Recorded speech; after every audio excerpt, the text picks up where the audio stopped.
So this is very interesting. Why Disney ditched Doctor Who? Now wait. Kind of state the obvious, isn't it? But there is more. Because sources are telling Deadline why and what happened. And this is fascinating. A peek behind the curtain. Do they admit it? Do they not? We'll have to find out, I guess, won't you? Keep watching. Hit subscribe if you're new here and you enjoy videos like this. But this is interesting. So why Disney ditched Doctor Who? Sources say ratings? Duh. But can we bring back duh? I love that. Anyway. Big ticket budget and MAGA politics were factors in the BBC deal failing to regenerate. What? How does MAGA politics have anything to play in it? Surely it's just ratings sucked. No? Okay then. Well, let's take a look and see what else caused it then. So exclusive. Dana Walden was in London earlier this month. But it's safe to say that renewing Doctor Who was not amongst the Disney Entertainment Chief's priorities. Sources have been telling Deadline for more than a year that Disney has been lukewarm on the sci-fi series. Yeah, that's what I've been saying. That's what my sources are telling me. And then bloody imbeciles who do Doctor Who as an entire channel were like, no, he's full of shit. What are you talking about? Bah. Shut up, mate. Oh, hate to tell, I told you so. Anyway, and by Tuesday afternoon, it was official. The BBC confirmed that its Doctor Who co-production agreement had vaporised. What was conceived as a plan to Marvelise? Do you remember that when they were like, we're going to make this like the Marvel Cinematic Universe. We're gonna increase the budget. We're going to have spin-offs. We're going to do this. It's going to be a whole thing. Do you remember that?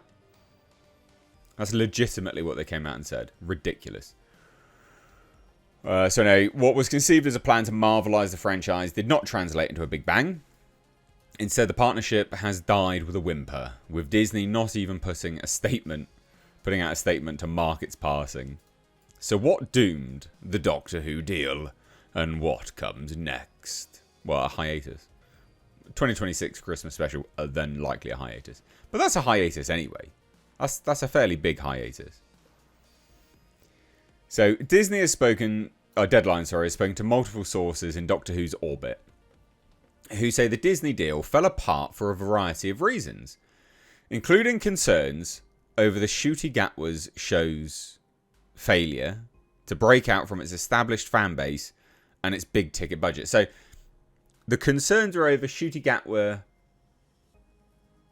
his iteration, not being able to break out from the established fan base. The thing is, they didn't even have the established fan base. It suffered the lowest ratings of all time. So, I mean, that's demonstrably true that they suffered a loss of their established fan base. And its big ticket budget. So others suspect that fears of a woke backlash may be a factor, as Doctor Who has embraced diverse storytelling under showrunner Russell T Davies, RTD, the retarded. Yes, that's right. Not really. I love it when they put it in quotation marks. It's like, no, it was woke. And RTD, the retarded, has categorically come out and said, yes, I am just telling stories that relate to me and my life. Right? I mean, it's paraphrasing, but that is near literally what he said. So, yes, woke. It wasn't for the long term. So this is a direct quote from a source. A Disney executive. It was pretty apparent from early on that this wasn't for the long term. Everyone got the impression that it wasn't doing what it needed to do on Disney Plus to be sustained. Now, do you remember that? All these absolute reprobate people that do Doctor Who YouTube channels. They were like, it's doing great on Disney Plus. It's doing brilliant. And I was like, it's terrible on Disney Plus. It's never charted on the Nielsen's ratings. And they were like, no. Okay then. Well, time has proven me to be right, not you. People just don't... I get it. Because, you know, it's... You're a fan of it. I get it. But you've got to be realistic here. You have to be realistic. At the very... Like, be objective. Anyway, so another person close to the Doctor Who adds, the writing has been on the wall for ages. You think. Suffers the lowest ratings of all time. You think the writing's been on the wall for ages? Come on. There's been a complete lack of enthusiasm over at Disney. Yeah, why would they? Why would they re-up the deal? Oh yeah, here's another $100 million, guys. Please, just spunk it up the wall on nonsense and just crap. They got nothing out of this deal. So announced in October 2022, Disney's agreement to co-produce Doctor Who was inked at the height of the streaming wars, just weeks before Bob Iger walked back into the building and started scaling back spending. It was hailed at the time as an unprecedented pact between bringing together two giants of entertainment. The BBC's not a giant of entertainment. Like, they're dying on their arse, and they're publicly funded because they're like the public are forced to pay for them. They're not a giant of entertainment at all, actually. But the ex-Disney insider says they soon detected regret at spending so much on Doctor Who. Buyer's remorse set in. Oh, amazing. The show's budget was between $6 million and $8 million per episode, we understand, putting the value of the deal at as much as $168 million. Million pounds, sorry. Whoa, that's like 200. Yeah, that's like $200 million, isn't it? I thought it was only $100 million they spent. I'd need to double check because it was quite a while ago. I thought the deal was $100 million. That's like $200+ million. $168 million pounds. That's mad. But also like $8.5 million an episode, or upwards of $10 million an episode. Are you high? Spending that much money on this dog shit? Are you high? Russell T Davies been laughing all the way to the bank, man. So the former Mouse House employee notes a lack of marketing firepower behind the brand, nowhere near the might of brands like Marvel or Star Wars, creating something of a chicken and egg scenario, whereby it became harder for Doctor Who to cut through to American audiences. It certainly wasn't being shouted about as a big success, because it wasn't. An executive at BBC Studios, which owns Doctor Who and oversees international sales, says it never felt like Disney were making much of a deal about the iconic sci-fi series, which has been on British screens for more than 60 years. Disney sources have countered this, with one telling the Times of London that, quote, a lot of marketing muscle was put behind the show. And then the ratings were bad, right? So Doctor Who's performance has been far from stellar in the US. This year's season failed to register on the Nielsen's and Illuminate's streaming charts. Meanwhile, the entertainment strategy guy blog branded Doctor Who's debut on Disney as one of the flops of 2024. There was also a serious lack of awards buzz around the series, which only managed one Primetime Emmy nomination for Outstanding Choreography for Scripted Programming during its time on Disney+. So it's just a failure. On the BBC, it has seen an alarming drop in viewing figures.